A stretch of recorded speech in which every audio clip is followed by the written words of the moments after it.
En los últimos días hemos sido testigos de una discusión en el Pleno del Alto Tribunal Mexicano de la Suprema Corte de Justicia de la Nación. Este acontecimiento ha sido catalogado por algunos especialistas como una sesión histórica, puesto que se ponen en discusión algunos problemas centrales del sistema jurídico nacional. Para esta problemática tan importante para nuestro país, se encuentran hoy con nosotros Eunice Rendón. Ella es doctora y maestra en Sociología Política y Políticas Públicas por el Instituto de Estudios Políticos de París, experta en seguridad y bioética. Bienvenida, Eunice. Muchas gracias. ¿Cómo están? Buenas noches. Buenas noches. También está con nosotros Alejandra Hernández. Ella es investigadora del Programa de Justicia de México Evalúa, especialista en sistema penal. Hola, Alejandra, gracias por aceptar nuestra invitación. Buenas noches, Aquiles. Muchas gracias por recibirme el día de hoy. No, muchas gracias a ti por estar aquí. Y también está con nosotros Marcos Medrano. Él es abogado por la UNAM, especialista en Derecho Parlamentario y Constitucional. Marcos, gracias por estar aquí de nuevo con nosotros. Buenas noches y un saludo a todos. Muchas gracias, Aquiles. Creo que sin más preámbulo podemos pasar a lo que nos importa discutir, la cuestión que nos trae el día de hoy, porque desde hace algún tiempo las medidas cautelares de los procesos judiciales han sido objeto de algunas polémicas. Hoy en Lo Marginal en el Centro buscaremos las causas por las cuales esta cuestión resulta tan espinosa. No quisiera que nos centráramos tanto en esta discusión el día de hoy, en la discusión que se está teniendo en la Suprema Corte de Justicia de la Nación, sino más bien en la evaluación y en la crítica a la medida cautelar que significa la prisión preventiva oficiosa. Bienvenidas y bienvenidos todas y todos a Lo Marginal en el Centro. Quiero comenzar contigo, Eunice, para que a la audiencia nos quede un poco más clara también qué es la prisión preventiva oficiosa y por qué se está discutiendo en la Corte. Mira, creo que lo más importante es mencionar que la prisión preventiva oficiosa es una medida cautelar que se suponía iba a ser excepcional, pero que desafortunadamente se ha vuelto la regla. Y lo más importante, esta medida cautelar priva de la libertad a la persona que es acusada sin que se le haya probado su culpabilidad. Entonces, creo que eso es el punto más importante. Esta medida cautelar existe de la mano de otras medidas cautelares, ¿no? Que no han sido tan utilizadas como esta. Y lo malo, creo, aquí es también, repito, el uso que se le ha dado tan indiscriminado a esta medida, de tal forma que hay estados como Oaxaca o la Ciudad de México, en donde casi el 100% de los casos de las personas que están privadas de su libertad se dan por esta vía. O peor aún, por ejemplo, el caso de las mujeres privadas de la libertad. Hoy hay más mujeres privadas de la libertad por esta vía de preventiva oficiosa que por cualquier otra. Entonces creo que la exageración de la figura es un problema y nada más un dato adicional para el contexto que es hoy en México el 40% de las personas que están privadas de su libertad están también bajo esta medida oficiosa que, repito, no sabemos, 92,000 personas son ese 40%, y esas 92,000 personas no sabemos si son o no son culpables de lo que se les está acusando, y ahí también, y creo que hay que contextualizar, así como varios ministros lo mencionaron, el propio ministro Aguilar ponente, hay que contextualizarlo sí en la parte legal, que ha sido una discusión ahí muy leguleya la de la Corte, pero también hay que contextualizarlo en la parte realidad. La realidad mexicana es que el acceso a la justicia es desigual y les dejo solo un dato ahí sobre la mesa. Por ejemplo, las personas, estos que hablaba el subsecretario Mejía, ¿no? Los de cuello blanco van a quedar libres, y los feminicidas y los terroristas y los del mal, y la realidad no es esa. La mayoría de las personas que están por la vía oficiosa son delitos menores, muchos de ellos robos, robo a casa habitación, o sea, no justifico esos delitos, Sí, pero sí. sí creo que es importante ver quiénes están bajo esta figura. Y por ejemplo, ahí el subsecretario utilizaba los de cuello blanco. Esos son los que menos están por esta vía, porque finalmente tienen, primero, dinero para pagar una defensa adecuada y segundo, para pagar sobornos también, que también se estila desafortunadamente. Entonces, aquí nada más dejo el dato duro. En el 60% de los casos que el abogado es un abogado privado, un abogado pagado, en el 60% de los casos logra probar la inocencia de sus de sus clientes, mientras que los abogados de oficio únicamente lo logran en el 27% de los casos. Y esto porque tienen muchos de estos demasiados casos que atender y porque lo hacen con mucho menos atención, en fin, y todos los vicios que hay en estos procesos. Entonces la igualdad en el acceso a la justicia pues no existe, y creo que ese es otro tema importante a considerar en la medida cautelar de prisión preventiva oficiosa. Siguiendo con con este primer bloque, Alejandra, te quería preguntar, ¿cuáles crees o cuáles son, mejor dicho, las razones para que exista una medida cautelar como la prisión preventiva oficiosa? ¿Todos los delitos ameritan prisión preventiva oficiosa? ¿Por qué está consagrada en el artículo 19 de la Constitución esta figura cautelar? Así es, Aquiles. Pues como bien mencionabas, la prisión preventiva oficiosa se incorpora en este artículo 19 constitucional, donde se prevé un catálogo que alberga alrededor de 18 conductas delictivas. Y esto ha sido reformado a través de los años, ¿no? Empezamos con un catálogo un poco contenido en 2011, 2008, después hubo unas reformas y la última en 2019 donde se aumentó este catálogo casi al doble.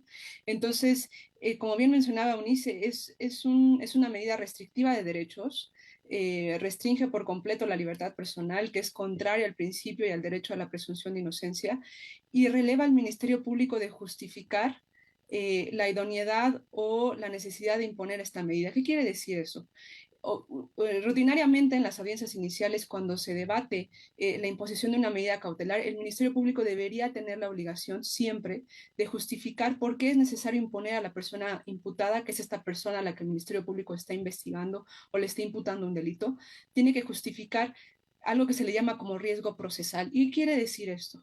Por una parte, que la persona, si es que estuviese en libertad, podría, digamos, atentar contra la integridad de la víctima, o podría sustraerse de la acción de la justicia, es decir, darse a la fuga, o que podría, por otro lado, obstaculizar la investigación. ¿Qué quiere decir esto? Destruir pruebas o influir en el ánimo de algún testigo, o incluso coaccionar o amenazar a las personas que le investigan, ¿no? Personal de las fiscalías o de los tribunales. Pero si el Ministerio Público le quitas esta obligación de justificar esa cautela, de investigar ese riesgo procesal, el Ministerio Público tiene carta blanca, digamos, o cheque en blanco para imponer esa prisión preventiva de manera oficiosa sin justificar cuál es el riesgo que hay detrás de la persona imputada, y entonces se desdibuja, digamos, esta obligación que tiene de justificar o de motivar debidamente en audiencia sus resoluciones, y el juez puede entonces encarcelar preventivamente a una persona sin esta justificación.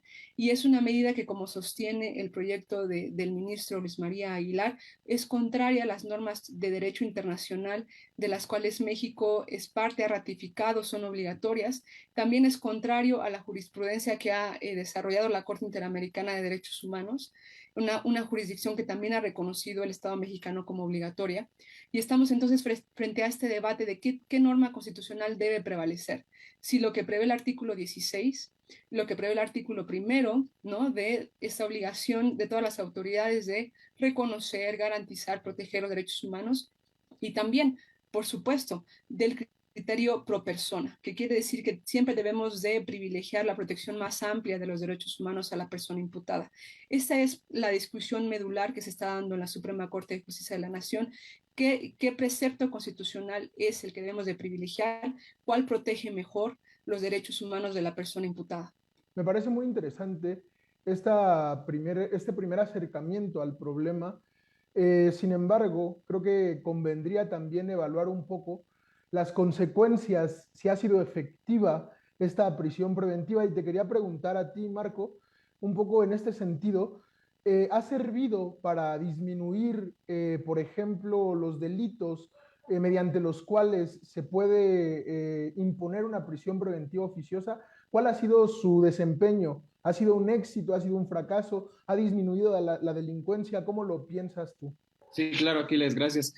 Mira, una de las cuestiones importantes, porque esta pregunta se enlaza con lo último que decías, pensando en la realidad social, el por qué la existencia de la prisión preventiva, es precisamente que el aparato judicial no está capacitado o no está entregando los resultados necesarios en cuestión de la criminalidad existente, ¿no? Entonces, Si nosotros nos ponemos a pensar la percepción que da tener más gente en la cárcel desde un gobierno a la percepción que da resolver el acumulado de sentencias que no se han dictado, la prisión preventiva oficiosa hace cierto sentido, ¿no? Porque es más fácil dar una percepción de que el Ministerio Público y el juez están encerrando a algunas personas presuntamente culpables de algún delito sin que haya una justicia de por medio, ¿no? Sin que haya una sentencia, perdón, de por medio. Entonces, los resultados de esta prisión preventiva oficiosa no han sido disminuir la criminalidad en el sentido de que sea justicia, sino aparentar que hay menos impunidad, que son cosas bien distintas, ¿no? Ya señalaba Eunice algunos de los datos de las verdaderas consecuencias de la prisión preventiva oficiosa. Gente que tiene muchísimo más tiempo en prisión preventiva oficiosa que quizá lo que podría haber obtenido como sentencia por determinado delito. El propio ministro Aguilar en su proyecto de sentencia señala algunos ejemplos, ¿no? Quizá para algún delito como contrabando la pena mínima podría ser menor que el tiempo que pasa en prisión preventiva oficiosa por no tener una sentencia. También señalaba el dato de cuántas personas se encuentran recluidas sin sentencia y eso nos da a nosotros una visión de la real efectividad que tiene la prisión preventiva oficiosa, ¿no? Otra de las cuestiones en donde no cumple la prisión preventiva oficiosa como una posibilidad de desarrollo del sistema penal es que precisamente el Ministerio Público no se ha abocado ahora a mejorar sus facultades y sus posibilidades de investigación. El juez tampoco tiene un peso directo en el análisis de los casos concretos, es decir, ya él no analiza y valora la situación del caso para saber si la prisión preventiva oficiosa, si la prisión preventiva, perdón, es la medida cautelar idónea. Antes de la prisión preventiva hay otras 13 medidas aproximadamente que se pueden aplicar para evitar que precisamente ese riesgo procesal del que hablaba Alejandra no se lleve a cabo, ¿no? Tiene que ir a comparecer ante el juez determinado tiempo, se le puede congelar cuentas bancarias, no se le permite salir del país, etcétera. Entonces, la prisión preventiva oficiosa no responde al problema estructural de criminalidad, que es atender otros problemas que originan precisamente que haya focos de delictuosos en algunos estados y en general en México, ¿no? Es también importante recalcar que no cumple la prisión preventiva con los tratados internacionales que México ha firmado y en este sentido no es propia de un Estado constitucional y democrático de derecho, ¿no? Y si nosotros no nos atenemos a consolidar ese Estado, muy difícilmente vamos a poder garantizar de manera correcta los derechos que queremos que se salvaguarden constitucionalmente, porque la prisión preventiva oficiosa es más bien una salida fácil, una salida aparente a los problemas, pero que no resuelve problemas estructurales en cuanto a lo que la criminalidad está causando. Sí, retomando el sentido de lo que mencionabas al inicio, me parece, no sé si comparten conmigo la noción de que hay un consenso en la sociedad mexicana como un sentido común generalizado a causa probablemente del aumento de la violencia, a causa del aumento de la delincuencia en las calles. Hay un sector que se encuentra seducido por un punitivismo exacerbado que ve con muy buenos ojos figuras como estas porque dan la impresión, la sensación, la simulación de que se combate la delincuencia y surge también unas ganas de castigar a como se dé lugar. Quizá eso también, como mencionabas al inicio y que me parecía muy interesante, motiva la permanencia de una medida cautelar tan polémica en nuestra Constitución. Y siguiendo esto, te quería preguntar, Eunice, ¿crees, o más bien, la prisión preventiva oficiosa atenta, por ejemplo, contra la presunción de inocencia? Y si es así, ¿por qué el presidente y por qué la postura fijada por el Ejecutivo están en contra de la aplicación, de la anulación de la prisión preventiva oficiosa? Pues yo creo que efectivamente el problema es ese, ¿no? Que justamente va en contra de la presunción de inocencia y priva de la libertad a las personas, que creo que es una cuestión muy valiosa, nuestra libertad. Hay otras medidas cautelares que pudieran aplicarse y que creo que van más acorde con algunos de los delitos que, como decía Alejandra, además el catálogo se ha ido ampliando y ese es otro de los problemas. Este populismo penal, que pareciera que toda, pues ya está Vera, no sé quién, eso ya es prisión preventiva. O sea, el aumentar el catálogo tampoco ayuda. De hecho, a partir de esa ampliación del catálogo en 2019, vemos cómo se llenan más las cárceles, que de por sí ya estaban muchas de ellas sobrepobladas. Entonces, hoy, según la encuesta de población penitenciaria, vemos cómo el 50% de las personas privadas de su libertad comparten la celda con al menos 5 personas. Y de ese 50%, el casi 14% comparte celda con más de 15 personas. Entonces, ¿por qué menciono esto? Porque finalmente hay otra cosa que ver en la realidad mexicana, más allá de la norma y del deber ser, que es, pues las cárceles en México no reinsertan a nadie. O sea, es decir, a pesar de que ya están los 5 ejes de la reinserción, o sea, la norma está muy bonita. El problema es la aplicación de nuevo y la realidad de nuestras cárceles. El 55% de las cárceles ni siquiera están bien separados los sentenciados de los que no, los que cometieron delitos graves de los que no. Entonces, de tal forma que alguien que a lo mejor entró, y pongámosle que sí es culpable, por un delito menor, puede salir de ahí un gran delincuente, simplemente porque, y eso no es motivo de esta discusión, pero también estas penas que dan enormes, ¿no? O sea, se robó unas llantas de coche, 12 años, y pues sí, a vez de robar llantas de coche, a lo mejor ya va a salir y va a secuestrar gente. O sea, es decir, sí hay ahí un ambiente criminógeno en la cárcel y esta falta de separación por tipos de delito que sin duda también genera otros factores de riesgo. Entonces, es también importante mencionarlo porque todos estos legisladores, decía ayer yo creo que de manera penosa la ministra Yasmín Esquivel, ¿no? Como, no, el legislador sabe lo que hace. Yo no creo que sepa tanto lo que hace a la ampliar el catálogo de medidas sin ni siquiera ponerle un peso más a la reinserción social o como si la gente una vez metida en la cárcel desapareciera. O sea, es decir, no vemos lo demás que implica, porque aquí se habla del derecho a la libertad, del derecho a la presunción de inocencia, etcétera, pero también, pues, esto afecta muchos otros aspectos de la vida de la persona. O sea, es decir, en la cárcel todo cuesta. Entonces, además, no solamente pierdes la oportunidad de generar recursos para ti y tu familia, sino que además tienes que conseguir recursos para pagar ahí tu mínima seguridad. Luego, además de esa situación de costos de la cárcel, los costos colaterales para la familia, o sea, y ya sin decir el estigma, etcétera. Luego, por ejemplo, pongamos, este es un caso real, que a mí que me toca de trabajo dentro de las prisiones, alguien entró a la cárcel con esta prisión preventiva oficiosa, 3 años después sale que no es culpable, ¿no? Y ya salió a la cárcel. Pero ¿qué pasó? ¿Quién le va a regresar sus 3 años, ¿no? De vida en la cárcel? ¿Quién le va a regresar el dinero que no ganó esos 3 años y que la familia tuvo que ver cómo se las arreglaba y además conseguir dinero para una defensa, en fin? Y además sale y trata de buscar un trabajo y pues ya tiene ahí una marca de que estuvo en la cárcel y la gente desafortunadamente, aunque la ley diga otra cosa, sigue considerando eso como un factor importante a la hora de reclutar a alguien.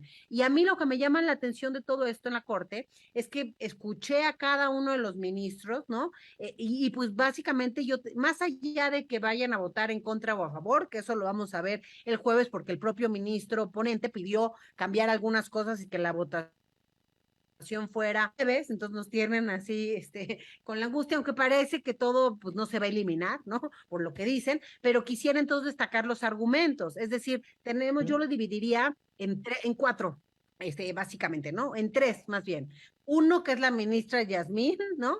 Que ella dice, casi, a mí me gusta la prisión preventiva oficiosa, es decir, ahí está, y en México casi que es excepcional, está todo perfecto, y los legisladores saben lo que hacen, ¿no? Entonces, ella está por esa postura. Luego vemos a Loreta, ya me parece que a Pérez Dayán, ¿no? Que dicen, no me gusta la prisión preventiva oficiosa, pero no hay nada que hacer y así se va a quedar, ¿no? Y finalmente el resto de los ministros, todos los demás, están a favor o si no están a favor, ¿no?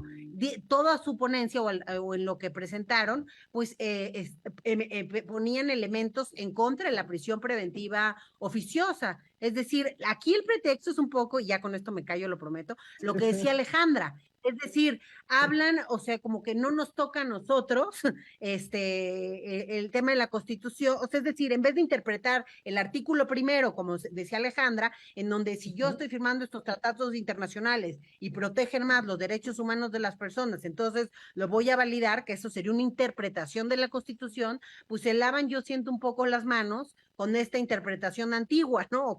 O con esta valoración, incluso Saldívar se los dijo hoy, ¿no? O sea, ustedes están haciendo un análisis del pasado y el mismo ministro Aguilar también decía, hay que hacer un análisis y una interpretación de la Constitución en dos puntos, dinámica y a la altura de la realidad que tenemos frente hoy. Y creo que eso es lo que está faltando hoy en la discusión o más bien en la propuesta de muchos de los ministros que dicen que sí es una figura del terror, que no estén de acuerdo que exista, pero aún así van a votar en contra de la eliminación. Sí, para continuar con esta discusión, quería preguntarte, Alejandra, un poco cuáles serían los beneficios de eliminar una figura cautelar tan polémica como esta para la sociedad mexicana y un poco lanzarte la misma pregunta, ¿por qué hay una negativa por parte del Ejecutivo digamos, eliminar esta figura tan polémica?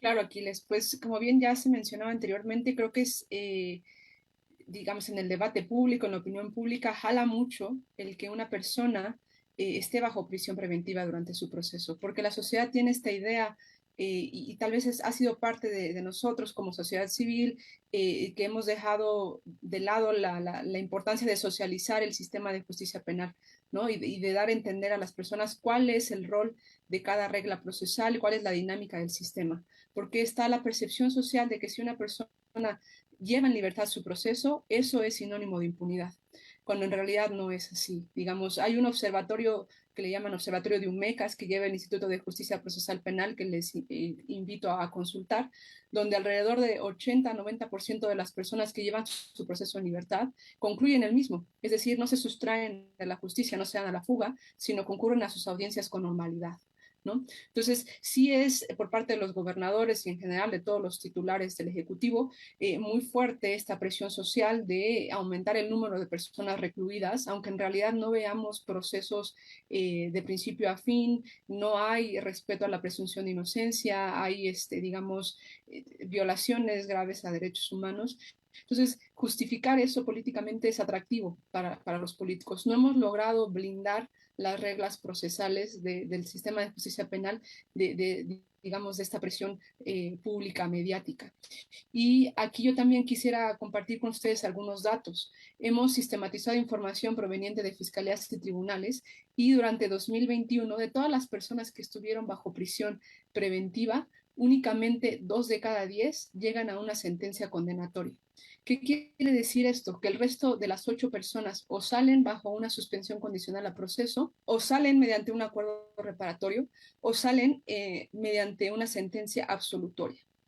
Y de estas 2 de cada 10 que sí llegan a una sentencia condenatoria, la mayoría lo hacen a través de un procedimiento abreviado, que es esta figura donde las personas renuncian a su derecho a un juicio a cambio de recibir una reducción en su condena. ¿Qué se traduce en esto? Que en realidad las fiscalías, sobre texto de la prisión preventiva, no están investigando ni mejor ni más eficazmente. Al contrario, solamente están haciendo que las personas permanezcan más tiempo privadas de su libertad y al final salgan del sistema a través de una suspensión condicional del proceso, a través de un acuerdo reparatorio o absueltas. Es decir, no hay evidencia empírica, no hay datos cuantitativos que permitan sostener que hay algún tipo de beneficio procesal de utilizar mayormente esta prisión preventiva, ya sea de carácter oficioso o justificado. Tampoco podemos ver que haya algún tipo de beneficio en términos de frenar al fenómeno delictivo, ¿no? Podemos analizar las cifras de incidencia delictiva de los últimos años y dejando de fuera este periodo de enero 2020 a marzo 2021, donde se vio una reducción, digamos, sustantiva en algunos delitos que podemos atribuir mayormente a la pandemia por COVID-2019. Incluso si consideramos la pandemia, hay delitos, por ejemplo, el de extorsión o el de narcomenudeo, que no se vieron impactados negativamente o reducidos en el periodo de pandemia, incluso conservaron esa tendencia alcista que ya llevaban previamente. Y consideramos también, ponemos a un lado los datos de la de las personas que están bajo prisión preventiva, que han sido igualmente altos desde 2012 hasta la fecha, como ya mencionaba UNICE, 93,000 personas privadas de su libertad sin sentencia. No hay una relación, digamos, ni una inferencia que podamos hacer de cómo se comportan esos dos fenómenos, ¿no? Entonces, ni previenen, ni, digamos, reducen de alguna forma la incidencia delictiva, ni tampoco ayudan a las fiscalías a investigar mejor, ni a ser más eficaces con sus procesos. Entonces, en realidad, nada más, digamos, es una carta que se usa en el debate público, una carta política que se utiliza por los gobernadores, por los fiscales, para apaciguar un poco este reclamo justificadísimo de la sociedad, de los altos niveles de impunidad, de los altos niveles de inseguridad, pero en realidad no se traduce en un mejor sistema de justicia penal, en sentencias de mejor calidad, en procesos más sólidos, sino únicamente beneficia, digamos, a este ambiente político discrecional y en perjuicio de los derechos de las personas imputadas, que normalmente son las personas más desprotegidas, con menor acceso a una defensa técnica de calidad. Ya mencionaba Eunice, lamentablemente los delitos por los que más se impone la prisión preventiva son robo, narcomenudeo, violencia familiar, delitos que están muy alejados de la criminalidad compleja que nos azota a nosotros, a los mexicanos, muy alejados de estas redes criminales que, digamos, sacan el mejor partido de las debilidades que tienen las instituciones. Entonces, esto es lo que puedo compartir con ustedes en términos de datos y de cómo veo yo el panorama de por qué persiste esta Sí, sí. intención de seguir adelante con la prisión preventiva. No, me parece que ha sido sumamente nítido, sumamente claro, y creo que es muy importante que se digan cosas así de una manera tan pedagógica incluso, para que entendamos también que este afán de castigo, que este afán punitivista, que este populismo punitivista es muy perjudicial en muchos aspectos para la impartición de justicia. Me parece que es muy interesante, y para cerrar me gustaría también, Marco, un poco que me hablaras acerca de esta cuestión de por qué la prisión preventiva atenta, por ejemplo, contra los derechos humanos, y por qué se mantiene, y por qué también el presidente, por qué el Ejecutivo intenta incluso, como se mencionaba anteriormente, ampliar el catálogo de delitos. Sí, Aquiles, la pregunta resulta muy pertinente, sobre todo en el contexto en el que nos encontramos. Efectivamente, como señala Alejandra, esta cuestión, bajo una percepción popular que tenemos, pues es un buen escalón político, y en el contexto actual de las elecciones que se vienen, creo que también es jalar agua para su molino desde este lado, ¿no? El Poder Legislativo ha intentado de todas las maneras justificar cualquier acto que le dé mayor poder al Estado para ejercer actos de autoridad arbitrarios, casi como muchas veces es la prisión preventiva oficiosa e incluso la justificada, que a veces es muy fácil también para los jueces echarla a andar. Entonces yo creo que responde precisamente a dar una mejor percepción de justicia, lo cual, como ya revisamos, es incorrecto. Andrés Manuel López Obrador en la mañanera dijo que era una salida también para cuidar a los jueces y al Poder Judicial, ¿no? Es decir, que ellos ya no pudieran decirle que no a encerrar a un delincuente de crimen organizado porque tiene los medios para sobornar. Entonces, como la prisión preventiva oficiosa existe, entonces hay que atrapar a este individuo, y entonces se va a quedar ahí adentro el tiempo que sea necesario. Pero lo cierto es que la prisión justificada podría existir para llevar a cabo estas labores, ¿no? Y en última instancia, en una sentencia, el juez va a tener la responsabilidad de juzgar, no importa si por prisión preventiva oficiosa o prisión preventiva justificada, y no está, o sea, alguien tiene que decidir qué va a pasar con la persona imputada, ¿no? Entonces, en realidad, lo que se está haciendo es una violación flagrante a los derechos humanos, desde la presunción de inocencia hasta la libertad y otros derechos que se van concatenando en el sistema. La Corte Interamericana, el Sistema Interamericano de Derechos Humanos ya ha reconocido la inconstitucionalidad. Si nosotros hacemos un análisis integral de lo que tiene nuestra Constitución, nos damos cuenta de que en efecto hay una antinomia entre las normas que existen, ¿no? La Corte va a salirse por la libre, digamos, al excusarse de poder modificar la Constitución, es decir, de inaplicar no invalidar, de inaplicar a través de invalidar las leyes, los artículos en las leyes generales, el segundo párrafo la segunda parte del segundo párrafo del artículo 19 constitucional que precisamente contiene el catálogo de delitos. Ahora, otra cosa interesante es que el legislativo incluso intenta ampliar el catálogo de delitos a partir de interpretaciones que hace de la Constitución, ¿no? En los delitos fiscales, por ejemplo, lo que está haciendo el Poder Legislativo es interpretar que hay ciertos delitos, perdón, ciertas conductas que pudieran ser consideradas como de seguridad nacional y entonces desprende del artículo 19 que en efecto contempla delitos contra la seguridad nacional como delitos que ameritan prisión preventiva oficiosa, despliega entonces ese mismo razonamiento al Código Fiscal de la Federación, ¿no? Y entonces hay una desproporcionalidad también de la medida cautelar y es otra violación a derechos humanos. Yo creo, como han manifestado aquí en este panel, que el presidente y aliados están intentando dar una percepción de que hay cambios que están asegurando que los delincuentes van a pasar tiempo en la cárcel, ¿no? Pero la realidad es otra y hay que comparar cuáles son los datos que tenemos para ver si efectivamente la prisión preventiva oficiosa está dando resultados. Que además, algo muy importante que se maneja en el proyecto no es eliminar la prisión preventiva de todos lados, ¿no? O sea, está queriendo eliminar ese carácter automático contra algunos delitos, la prisión preventiva oficiosa, sin menoscabo de la existencia de la prisión preventiva justificada, que es cuando el Ministerio Público aporta datos para decir, mira, este individuo puede sustraerse de la justicia por esto, juez califica una prisión preventiva que se está justificando a través de esto, es decir, está fundada y motivada, y entonces se encierra a esta persona, ¿no? El análisis del caso concreto en el sistema de justicia penal debería ser más importante de lo que es en México, que en realidad lo que debería ser excepción es ahora regla general. Bueno, pues lamentablemente se nos acaba el tiempo. Quisiera poder seguir discutiendo sobre esto. Me parece que incluso podemos discutir en otra ocasión, seguir con esta discusión, pero me parece necesario terminar con la idea de que para que exista justicia social es necesario primero que exista justicia a secas. La figura cautelar, como lo hemos visto de la prisión preventiva oficiosa, como se ha visto en este panel, me parece que ha sido utilizada en algunos momentos con fines políticos. Y como siempre, la gente que más padece los estragos de esta ausencia de justicia es la gente más desprotegida, utilizada muchas veces para maquillar las cifras de la lucha contra la delincuencia para que parezca que se está haciendo algo. Los más pobres siempre son los que pagan los platos rotos. Esto ha sido todo en Lo Marginal en el Centro. Muchas gracias, Eunice. Muchas gracias, Marco. Muchas gracias, Alejandra. Espero que puedan acceder a venir en cualquier otro momento. Nos vemos en próximas emisiones.